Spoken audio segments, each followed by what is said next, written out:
Hey Noobs, I'm back after a little bit. Last couple weeks, I've been playing multiple different games.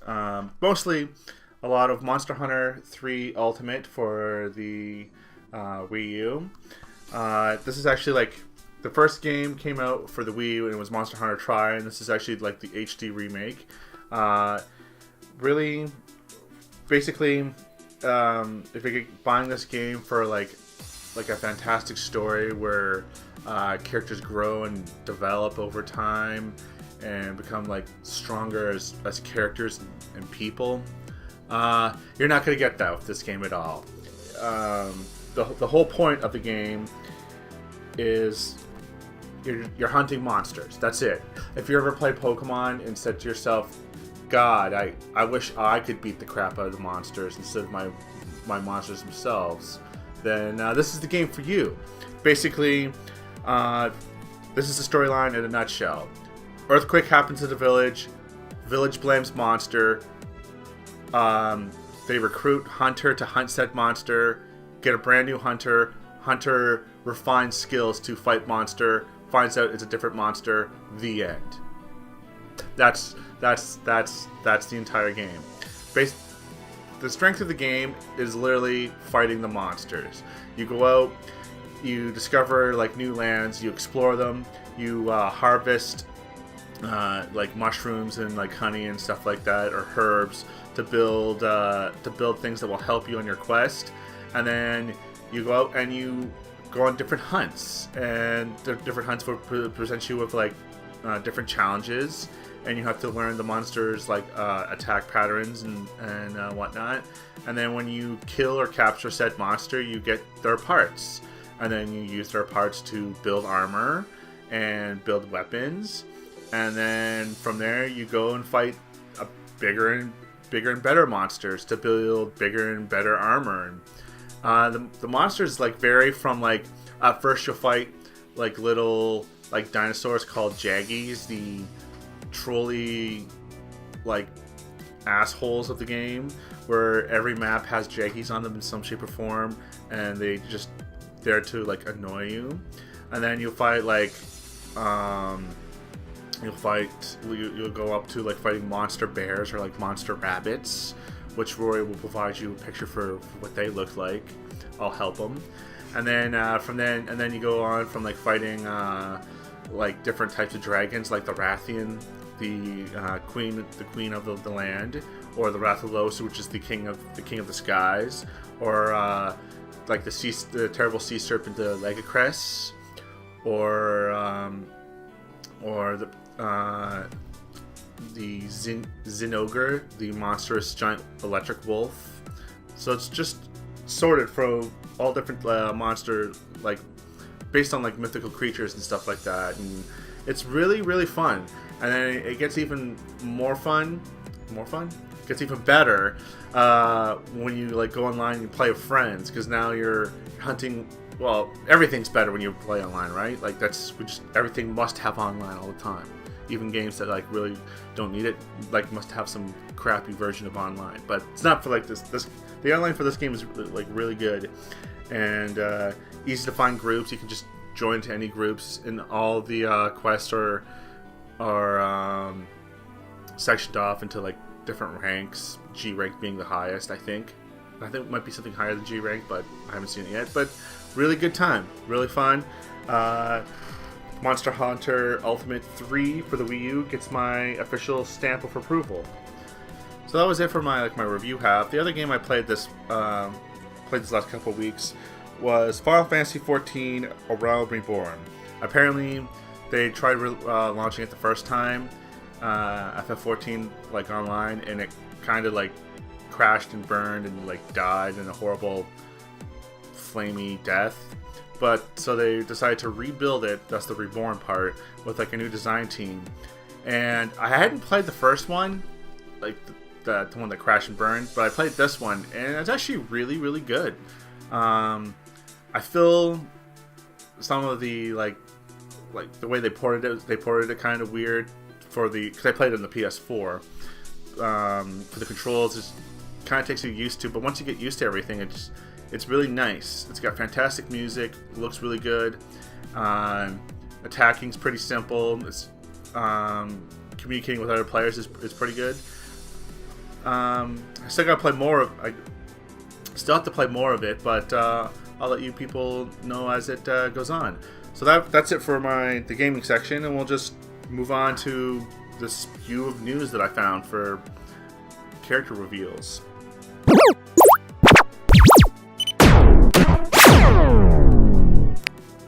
So the past week, Nintendo had a Hyrule Warriors Direct on August 4th, showing off like new features, confirming that there was no online. People cut themselves because of that, I'm sure. And then on top of that, they like went over like a list of the playable characters. Some of them we already knew, and then we have like one brand new one, and that the game is heavily influenced, you know, from like Ocarina of Time, Twilight Princess, and Skyward Sword. So that's where most of the characters come from. And then we're getting, depending on where you like pre-order the game, you'll get different costume packs and stuff, and I'm sure it'll be DLC also. So here are the following characters that are playable. They're Zelda characters only. I could care less about the Dynasty Warrior characters. I'm sure they'll be cool and stuff like that, but I'm focusing on the Zelda characters. So I hope Rory in the future is ready for this. Here we go. From Ocarina of Time, we have Sheik, Darmania, and Princess Ruto. So Darmania is the Goron chief from Ocarina of Time. Ruto is the princess of the Zoras, also from Ocarina of Time. Again, that's the topic. And then Sheik is the ninja that everyone plays in Super Smash Bros., also from Ocarina of Time. Of all those characters, the one that I would want to play the most would probably Darmania, because he swings a giant hammer around as his attack. And then Princess Ruto, because she has like neat like scale abilities and can control water. And then last would have to be Sheik, because I play Super Smash Bros., so I can play Sheik anytime I want to, if I wanted to. Next up, from Twilight Princess, we have Minda, Zant, and Agatha. I am confused about Agatha. I have no idea why she is a playable character. And Twilight Princess, all she did was, she was the self-proclaimed queen of the insects. You brought golden bugs to her to upgrade your wallet, and that was it. Like, she wasn't even playable. She was just a small part of the game, but she gets to be a playable character in this game, so good for her. Good for you, Agatha. She attacks with like bugs and her parasol, and does weird, zany bug stuff. I'm not excited for that character at all. And then you get to play Zant, which is basically, you'll basically be attacking like the way he did in Twilight Princess. He can grow, and he has the weird Walkman and his like swords and whatnot. And then Minda, she was the Link's helper in that game. Basically, she'll use her like the stones he collected for her, the sacred treasures, or I can't remember what they're called now. I look like an idiot. But riding on top of Wolf Link and throwing people and stuff like that. That would be kind of fun. I think I'll enjoy playing her, even for like a short period of time.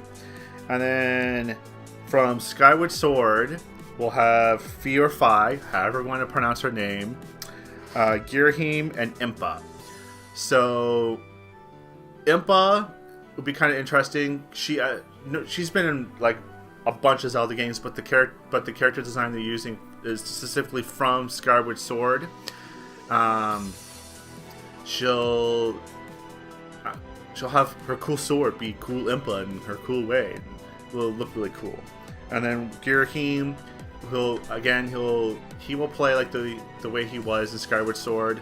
He'll have his like rapier-esque sword and his different forms and stuff like that. And then Fi, or Fi, however you crazy people pronounce her name, she was the spirit that was within Link's Master Swords. That was like what Skyward Sword was based around, the development of the Master Sword. And basically her moveset is completely original. I think she can turn into a sword. That's what it looks like. I'm not that crazy for the Skyward Sword characters.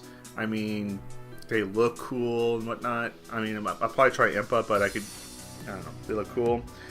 And then at the end of the video, we'll have the King of Thieves themselves, Prince of Darkness, Ganondorf. He was revealed, and he will be using 2 swords. I guess all the style of like Wind Waker when we had 2 swords in Wind Waker. And I like his new character design for Hyrule Warriors is really fantastic.